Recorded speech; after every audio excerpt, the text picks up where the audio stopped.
Hi guys! This is Ann Nakayama. For today's video, wala na talaga akong maisip na content. Wala na talaga akong maisip na ipiprame ngayong araw na to. So, wala na talaga. So, eto na lang talaga ang gagawin ko.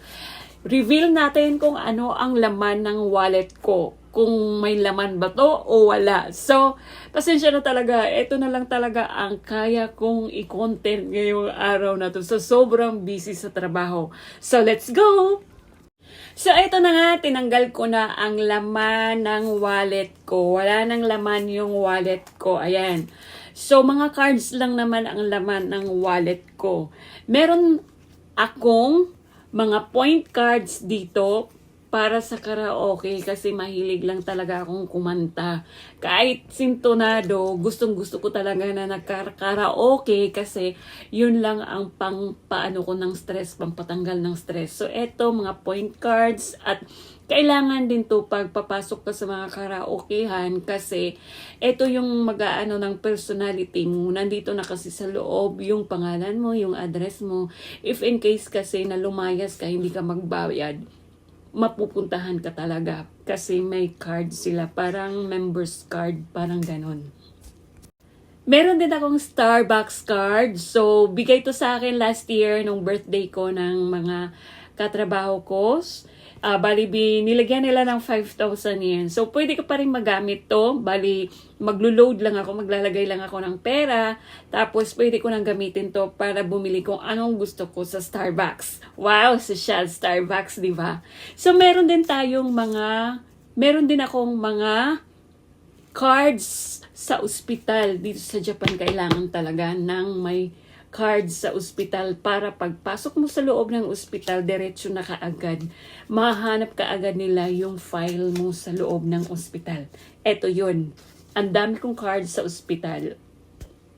At syempre, ito, kailangan natin to mga OFWs, mga nananirahan sa ibang bansa. Pag nagpapadala tayo ng pera sa Pilipinas, ito yung card na ginagamit ko para sa pagpapadala ng pera sa Pilipinas. Bali, huhulugan ko lang sa bangko to, tapos iaano ko na lang sa cellphone ko para maghulog ako ng pera sa Pilipinas. At ito naman yung ETC card. Itong ETC card, ginagamit to pag nagbibiyahe ka o nagda-drive ka sa mga highways. So, hindi mo na kailangang magbayad pa sa tao. Ito na lang, dun ka sa ETC na na may label ng ETC, dun ka papasok para dire-diretso na yung mo. So, bali, para siyang credit card. Automatic, sa credit card mo, ilalagay ang bayaran mo dito. At eto naman mga credit cards. So, ibig sabihin, marami akong utang kasi maraming credit cards.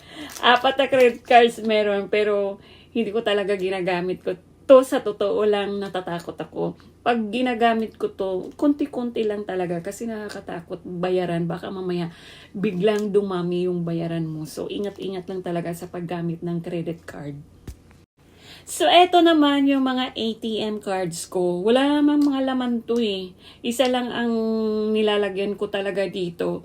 So, kailangan ko talagang mag-ipon kasi hindi habang buhay na malakas yung katawan ko, tumatanda na rin. At syempre, yung anak ko, kailangan din niya in case of emergency, may mapupulot ako or may makukuha ako sa ATM ko or sa bangko ko. So, itong mga ATM cards, pwedeng gamitin dito sa Japan hanggang 7 or 9 p.m. ng gabi. At magagamit din siya 365 days a year. At syempre, ang mga pinaka-importanting cards na ginagamit dito sa Japan ay ang health card, health insurance card. So, iba-ibang klase ng health insurance card meron dito. So, yung sa akin, blue yung kulay niya kasi nagtatrabaho ako sa isang kumpanya. So, bali, hati kami ng kumpanya sa binabayaran. So, kung sakali na magpa-hospital ako or anything na anumang mangyari sa akin, gusto kong magpa-check up, so automatic 30% lang yung babayaran ko sa hospital kasi nagbabayad ako ng health insurance ko.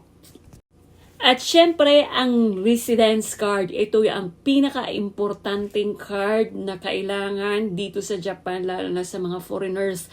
Pag wala ka nito, so ibig sabihin, hindi ka legit dito sa Japan. So, kailangan na kailangan talaga to. Or habang kailangan daladalad mo talaga to lagi kasi anytime pwede kang sitahin ng pulis kung may daladala kang ganito. So, pag wala kang ganito at nasita ka ng pulis, so automatic mapapauwi ka ng Pilipinas. So, eto naman yung driver's license card ko. Gold na ako. So, ibig sabihin, wala akong nilabag na mga labag sa sa pagdadrive. So, ibig sabihin, gold. So, wala kang mga nilabag na mga rules sa pagdadrive dito sa Japan. And last but not the least ay ang My Number Card. Ang My Number Card ay pinaka-importante dito sa Japan. Kahit sino meron ito. Pero meron yata na hindi pa nagpapagawa ng My Number Card nila. Kasi eto yung lahat ng records mo sa City Hall lalabas pag ginamitan ng My Number Card. At kung sakali man, kung anong mga application na gusto mong gawin, kailangan talaga ng My Number Card. Halimbawa, magpapalit ka ng cellphone mo, kailangan talaga ang My Number Card. So, that's it. Ito yung mga cards na laman ng... At lastly, kailangan ko rin maglagay ng kunting pera sa loob ng wallet ko kasi syempre pag nasa trabaho ka, may gusto kang kainin, syempre kailangan mong magdala ng cash pambili ng kakainin mo.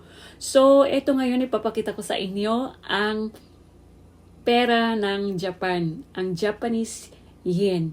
So, meron tayong bills dito. Meron ang pinakamaliit ay ang 1,000 yen. So, ang tawag nila dito ay seingen. Kung sa atin, ang value nito ay nasa mga 380 pesos. Mababa lang talaga ang value ngayon ng yen. So, eto seingen, 1,000 yen, 380 pesos ang value sa atin sa Pilipinas. At syempre, meron din ang pinakamalaki na bills. So, eto yung ichimang yen. Ichimang yen ang tawag nila dito. So, kung sa English ay 10,000 yen or tinatawag sa atin sa Pilipinas na isang lapad. Ito yung itsura ng isang lapad. So, ang worth nito sa atin is nasa 3,800 pesos. So, ito yun. Ito ang bills. At meron pang isa, kaya lang wala ako nun, yung 5,000 yen. Balik kalahati nito. Kalahati ng worth nito kung sa Pilipinas, 3,800 yen divide by 2. So, yun ang value niya sa atin sa Pilipinas. At syempre, hindi mawawala ang coins. Kailangan din ng coins. So, meron tayo dito yung 500 yen. Ito yung itsura ng 500 yen. So, kung 1,000 yen is 380 pesos. So, ito is 500 yen. So, divide by 2. Yung 1,000 divide by 2. So, 380 divide by 2. So, ito ang value niya sa Pilipinas. 500 yen, go hack yen dito sa Japan. At ito naman, yung 100 yen. Ito yung sinasabi nila na piso-piso. Yung sa Daiso, yung sa mga hack-yen shop, 100 shop, ito yung ginagamit sa pagbili. 100 or piso. So, ang worth nito sa atin sa Pilipinas ay nasa 38 pesos. Ito yung 38 pesos po ang value nito sa Pilipinas. At meron din tayo yung 50 yen. Ito naman yung kalahati ng 100 yen. Ang pangalan dito ay Goju yen. So, kung 38 pesos divide by 2, so ito yung value nito sa Pilipinas. At meron din tayong Juyen or ito 38 yen, Juyen 10 yen. At meron din tayong 5 yen, Guyen. At meron din tayong 1 yen or 1 yen. That's all. Bye!